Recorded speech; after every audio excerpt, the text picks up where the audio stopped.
વડોદરામાં ભાજપ પ્રદેશ ઉપાધ્યક્ષ રસિક પ્રજાપતિ વિવાદમાં સપડાયા છે। રસિક પ્રજાપતિની ફેસબુક પોસ્ટથી વૈષ્ણવ સમાજમાં ભારે રોષ વ્યાપ્યો। વૈષ્ણવ સમાજની ધાર્મિક લાગણી દુભાઈ હોવાનો આરોપ થઈ રહ્યો છે। સમાજના આગેવાનોએ જાહેર માફીની પણ માગણી કરી છે। રસિક પ્રજાપતિ માફી નહીં માંગે તો ઉગ્ર વિરોધની ચીમકી પણ ઉચ્ચારવામાં આવી છે। 4 ગામ વિસા ખડાયતા વૈષ્ણવ વણિક સમાજે વિરોધ નોંધાવ્યો। વિવાદ વધતા રસિક પ્રજાપતિએ પોસ્ટમાં સુધારો કર્યો।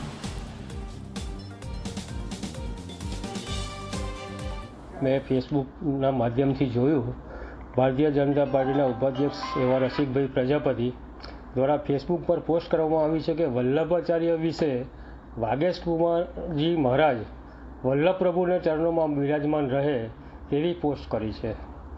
તેથી અમો વૈષ્ણવ સમાજ સખત શબ્દોમાં વખોડીએ છીએ। અમારા વૈષ્ણવ સમાજની લાગણી દુભાઈ છે। રસિકભાઈ આવા વિવાદિત પોસ્ટથી માફી માગે, નહીં તો આવનાર સમયમાં વડોદરાના સમગ્ર વૈષ્ણવો ઉગ્ર વિરોધ કરશે